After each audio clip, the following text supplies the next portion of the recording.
5. platňa. Využitie minerálov a hornín v každodennom živote. Živá príroda by bez neživej prírody neexistovala. Tieto dve zložky prírody sú vzájomne prepojené. Do živej prírody zaraďujeme rastliny, živočíchy, huby, baktérie a samozrejme do nej patríme aj my ľudia. Neživú prírodu tvorí slnko, voda, vzduch, pôda, kamene. Pre náš život je nevyhnutné slnečné žiarenie, voda, vzduch a pôda. Ale sú aj kamene pre nás tak dôležité? Na tejto platni spoznáš minerály a horniny iným spôsobom, nie len ako kamene, o ktoré môžeš zakopnúť na prechádzke.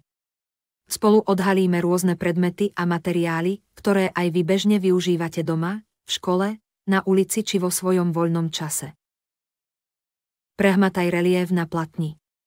Pod ním v pravom dolnom rohu platne si všimni rámček, v ktorom je QR kód a po jeho načítaní do tvojho mobilu si tento text môžeš vypočuť kdekoľvek a kedykoľvek budeš chcieť.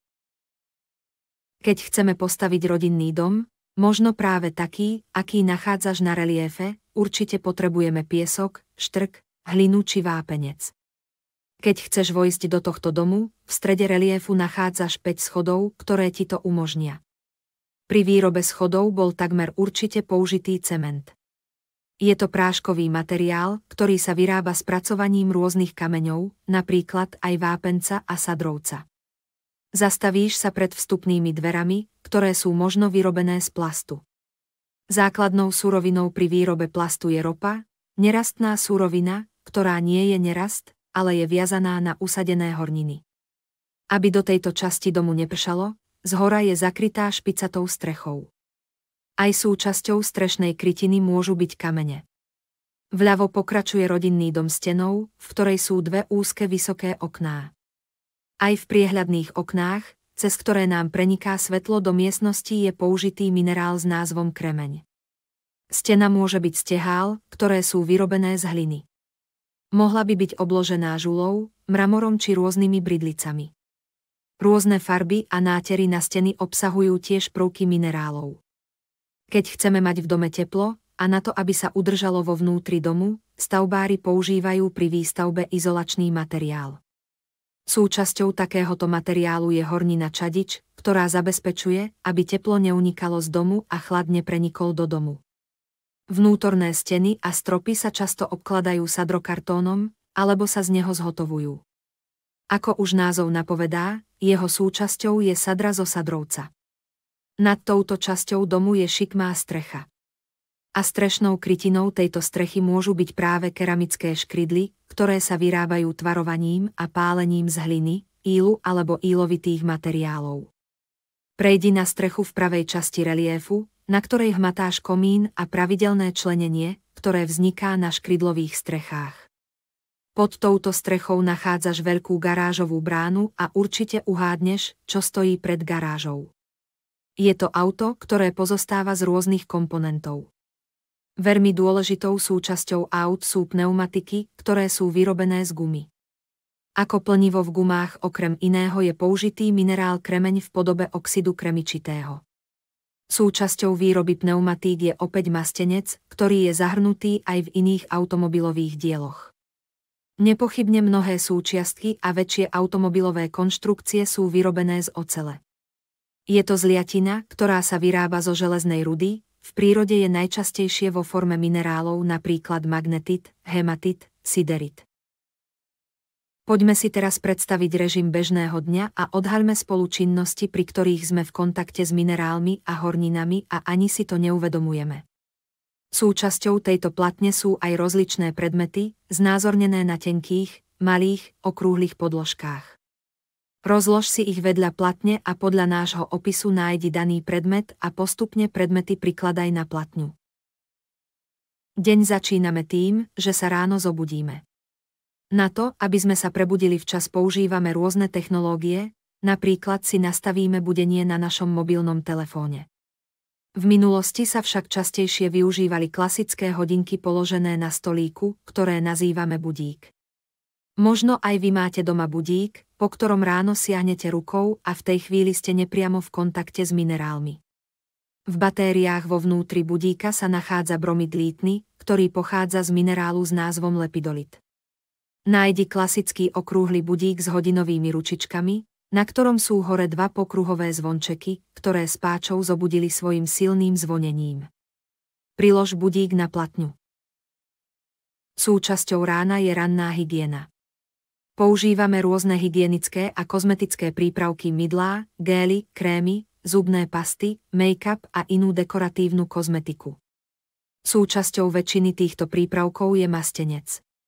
Je to veľmi mäkký, ťažko taviteľný a na dotyk masný minerál. Významné zastúpenie najmä v krémoch s upokojujúcim a regeneračným účinkom má zinok, ktorý sa v prírode najčastejšie vyskytuje v zinkovom mineráli sfalerite. Zubnú pastu využívame na čistenie zubov, na ich leštenie a osvieženie dychu. Pasty pozostávajú z vody, brúsnych látok, rôznych farbív a fluoridov. Rôzne zlúčeniny fluoridov, ktoré pochádzajú z minerálu fluoritu, plnia ochrannú funkciu a bojujú proti vzniku zubného kazu. Niekedy sa stane, že užívame lieky, výživové doplnky alebo vitamíny vo formách tabletiek, ktorých súčasťou je tiež mastenec vo svojej čistej forme ako plnivo. Výživové doplnky, ktoré niekedy užívame ako bonus k strave, obsahujú zinok vo forme oxidu zinočnatého. Nájdeš medzi predmetmi zubnú kevku s tubou zubnej pasty, ktorá je už postláčaná po vytláčaní jej obsahu. A nájdeš aj obal s kapsulami, ktorých je 16 v balení, ale už 4 z nich sú z obalu vytlačené. Prilož ich tiež na platňu. Na vyučovaní v škole, ale aj pri robení domácich úloh doma využívaš učebnice, zošity a iné papierové materiály. Sú to produkty, ktoré sú vyrábané predovšetkým v papierenskom priemysle. Vieme, že hlavnou zložkou papiera sú vlákna celulózy, ktoré sa získavajú z dreva. Pre lepšie vlastnosti papiera sa však vo výrobnom procese pridáva množstvo chemických látok, ktorých súčasťou sú aj prvky minerálov, napríklad mastenec a kremeň. Písacie potreby ako obyčajné ceruzky a pastelky obsahujú tuhu, ktorú nazývame grafit. Využívajú sa jeho vlastnosti, je mäkký a zanecháva za sebou na papieri sivú až čiernu stopu. Teraz hľadaj 3 ceruzky položené na zošite, ktorého listy sú na okraji predierované, aby sa dali spojiť napríklad strunovou väzbou. Pre väčšinu z nás je hlavným jedlom dňa obed. Možno sa stravuješ v školskej jedálni a keď si ideš po jedlo, potrebuješ k tomu aj rôzny kuchynský riad, predovšetkým príbor, taniere, misky, poháre a iné. Ak ide o keramický riad, pri jeho výrobe je využívaná nerudná surovina sadrovec. Pri výrobe keramiky a sklenených výrobkov sa tiež používa prvok lítium, ktorý sa získava už zo spomínaného lepidolitu, alebo tiež oxid kremičitý pochádzajúci z kremeňa. V tejto oblasti je používaná aj oceľ, najmä pri výrobe príborov a iného stravovacieho vybavenia. Medzi predmetmi iste ľahko nájdeš aj príbor, ktorý môžeš tiež pridať na platňu. Minerály v menších množstvách prijímame aj do svojho tela cez stravu a tekutiny. Môžeme sa osviežiť minerálnou vodou, ktorá obsahuje rozpustené minerálne látky. Takáto minerálna voda vzniká tak, že povrchová voda presakuje do väčších hĺbok zemskej kôry a tam prechádza rôznymi vrstvami, čistí sa, filtruje a obohacuje o minerálne zložky. Medzi známe minerálne vody na Slovensku patrí Fatra, Gemerka, Santovka, Mytická a ďalšie. Minerálnu vodu piješ asi najčastejšie z pohára a možno si pomôžeš aj slamkou. Nájdi pohár so slamkou a prilož ho na platňu. Po splnení školských povinností máš čas na aktivity, ktoré ťa bavia, šport, čítanie kníh, kreatívne činnosti, počítačové hry a iné digitálne technológie. Aj počas svojho voľného času si opäť obklopený minerálmi.